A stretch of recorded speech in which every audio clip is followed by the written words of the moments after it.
মিরপুরের home of ক্রিকেটে আবারও বাঘের গর্জন। প্রথম ম্যাচে পাকিস্তানকে বড় ব্যবধানে হারিয়ে সিরিজে 1-0-তে এগিয়ে আছে টিম টাইগার্স। আজ শুক্রবার দ্বিতীয় ম্যাচেই কি সিরিজ নিশ্চিত করবে মিরাজ বাহিনী, নাকি পাকিস্তান ঘুরে দাঁড়াবে? আমি দূর থেকে দেখলাম এই যে আপনি পতাকা কিনছিলেন, একটু খুলেন তো পতাকাটা, একটু দেখি। এই যে পাকিস্তানের পতাকা কিনলো ভাই, এখন স্টেডিয়ামে খেলা দেখতে যাবে। পাকিস্তানের কোন প্লেয়ারকে আপনার সবচেয়ে বেশি ভালো লাগে? আছে অনেক প্লেয়ারকে ভালো লাগে। বোলিং হিসেবে শাহিন শাহ আফ্রিদি আছে, যেহেতু এই স্কোয়াডে আমি দেখেছি মোহাম্মদ রেজওয়ান আছে, ঠিক আছে, ফারহান আছে, আরও অনেক প্লেয়ার, তাদের ভালো লাগে। আপনি কাকে সাপোর্ট করছেন? পাকিস্তান টিমকে। বাংলাদেশের থেকে পাকিস্তানকে কেন? আমি ফ্রিডম ফাইটার, কিন্তু খেলা ছোটবেলা আব্বার সাথে দেখেছি, খানিম মোহাম্মদের খেলার জন্য ওই যে গ্রোন আপ ব্লাডে ঢুকে গেছে পাকিস্তান, ওইটা আর সারাতে পারিনি। মানে ক্রিকেটের প্রশ্ন আসলে আপনি পাকিস্তানকে সমর্থন আমি করেন? আমেরিকা যাই, অস্ট্রেলিয়া যাই, ওয়েস্ট ইন্ডিজ পর্যন্ত গিয়েছি গত ওয়ার্ল্ড কাপে, বাংলাদেশে যাই, অস্ট্রেলিয়ার পর্যন্ত গিয়েছি। 3 ম্যাচের ওয়ানডে সিরিজের প্রথম লড়াইয়ে দাপুটে জয় তুলে নিয়েছে বাংলাদেশ। আজ 13ই মার্চ দ্বিতীয় ম্যাচ, আর 15ই মার্চ তৃতীয় ও শেষ ম্যাচ। আজ জিতলেই সিরিজ নিশ্চিত হবে বাংলাদেশ। সমর্থকদের মনে এখন একটাই প্রশ্ন, 2015 সালের পর এবার কি আবারও পাকিস্তানকে হোয়াইট ওয়াশ করার স্বাদ পাবে বাংলাদেশ? প্রথম ম্যাচের ছন্দ ধরে রাখতে পারলেই সেই লক্ষ্য অর্জন সফল হবে। আমরা চাইবো বাংলাদেশ যেন 350 উপরে করে, আর ইন্ডিয়া যেন 200 ভিতরে, আর পাকিস্তান যেন 200 ভিতরে আউট হয়ে যায়। এটাই প্রত্যাশা আমরা বাংলাদেশের কাছে। ইনশাল্লাহ বাংলাদেশ আশা করি 3-0-তেই জিতবে, এবং এটাই আমাদের প্রত্যাশা, এবং মহান আল্লাহ রাব্বুল আলামিন আমাদেরকে সহযোগিতা করুন, আমরা এটাই আশা করি। সব কিছুর উপর নির্ভর করছে খেলোয়াড়দের পারফরমেন্স, তাই না? এটাই আর কি আমাদের এখন যারা ভালো পারফর্ম করবে তাদেরকে নিতে হবে। হ্যাঁ, যারা ভালো পারফর্ম করে নাই লিগে বা দীর্ঘদিন ভালো খেলছে না, বা এইগুলোকে একটু রেস্ট দিতে হবে। স্বাধীনতার এই মাসে যে সিরিজটি হতে যাচ্ছে, আপনার এই সিরিজ নিয়ে প্রত্যাশা কি? এই সিরিজ নিয়ে প্রত্যাশা কি, পাকিস্তানের সাথে যেহেতু ম্যাচ, সেহেতু সবার প্রত্যাশাই যে বাংলাদেশ জিতবে, আর যেই টিম নিয়ে নামছে সেই টিম নিয়ে তো জিতারই কথা। কেমন লাগে ক্রিকেট খেলা? ভালো। কাকে বেশি পছন্দ করো বাংলাদেশ দলের? তেমন কেউ নেই। ওইভাবে চিনো না কাউকে? আপনি নিয়ে এসেছেন? হ্যাঁ, আমার মেয়ে। কোথা থেকে আসলেন? আমরা আসছি যাত্রাবাড়ি থেকে। সেই যাত্রাবাড়ি থেকে এসেছেন? জি জি, যাত্রাবাড়ি থেকে। এত দূর থেকে খেলা দেখতে হ্যাঁ, আসেন? আমার মেয়েকে নিয়ে খেলা হলে আমার মেয়েকে নিয়ে আসি। ও আবার অনেক বাংলাদেশ প্রেম, আমার বাংলাদেশকে অনেক করে আর কি। হ্যাঁ, হাতে দেখলাম যে জি জি জি পতাকাও আছে। জি জি জি জাতীয় পতাকাও আছে। জি জি জি জি জি। তো কি প্রত্যাশা থাকবে আজকের ম্যাচ নিয়ে? আজকের প্রত্যাশা হলো বাংলাদেশকে জিতে নিয়েই যাবো বাড়িতে, বাংলাদেশকে উইন করে নিয়েই যাবো। পাকিস্তান আগে যতটা স্ট্রং টিম ছিল, এখন তো তার থেকে অনেক উইক টিম হয়ে গেছে। নতুন যেই টিম নিয়ে আসছে, দেখা যাচ্ছে বলার হিসাবে শাহিন শাহ আফ্রিদি একমাত্র বলার আছে, বেস্ট বলার, আর ওরকম কোনো বলার নেই। এই টিমের এগেনস্টেও যদি বাংলাদেশ না জিততে পারে, তাহলে তো এর থেকে লজ্জাজনক আর কিচ্ছু নেই।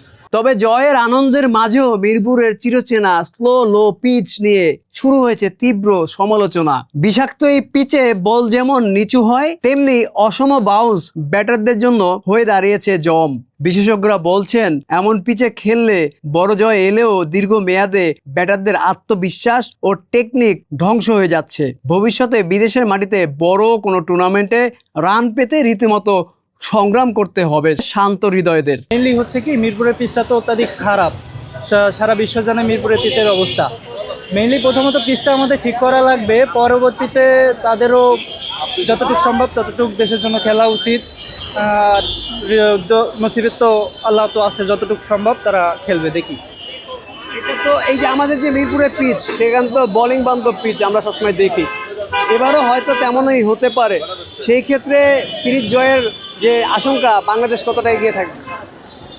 যেহেতু হোম গ্রাউন্ড, এটা তো অবশ্যই দর্শক একটা এক্সট্রা অর্ডিনারি দিবে, সেখান থেকে বলা যায় যে পাবে, দেখা যাক। মনে হয় সিরিজ তো প্রত্যাশা আছেই, যেহেতু দর্শক হিসেবে আমিও আশা করি, সবাই আশা করে, যেহেতু পাকিস্তান আসছে আমরা সিরিজ জিতবো ইনশাল্লাহ। বাংলাদেশ যদি আগে ব্যাটিং পায়, আশা করি যে 250-র বেশি রান এই পিচে উঠানো সম্ভব না, কারণ মিরপুরের পিচ সবাই বলে যে এইখানে বোলিং পিচেই বলতে গেলে স্পিন বান্ধব পিচ, এইখানে 250-র বেশি রান সম্ভব না। আজকে যদি দেখি এর থেকে ভালো পিচের কন্ডিশন আছে, তাইলে হয়তো বেশি রান সম্ভব। এইটুকুই। পিচের কন্ডিশন এখানে কেমন স্কোর হতে পারে? মিরপুরের পিচ নিয়ে তো অনেক আলোচনা থাকে। না, 260-270 প্লাস হওয়ার কথা। যদি খেলতে পারে, না খেলতে পারলে আর হবে কিভাবে? আমাদের প্লেয়াররা দেখি যে আউট হয়ে যায় দ্রুত এবং একজন আউটলে সিরিয়াল ধরে আউট হতেই থাকে, এমন কোনো কিছু হওয়ার সম্ভাবনা আছে? না, আমি তো আর তাদের কোচ না ভাই যে আমি জানবো। তারা খেললে ভালো পারবে, না খেললে না। বড় রান তাড়া করতে খুবই কষ্ট হয় বাংলাদেশে, দ্রুত উইকেট পড়ে যায়।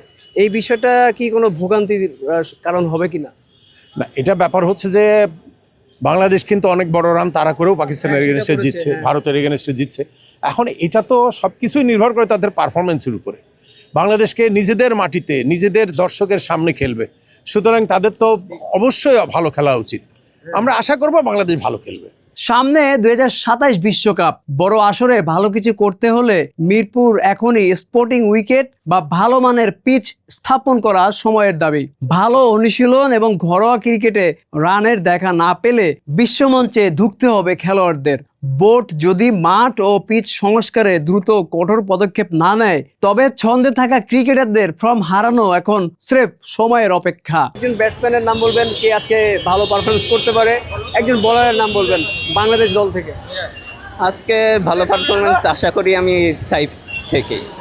সাইফই যেহেতু এখন বাংলাদেশে ভালো পারফরমেন্স করতেছে, তো আশা করি সাইফ থেকেই ভালো ব্যাটিং আসবে।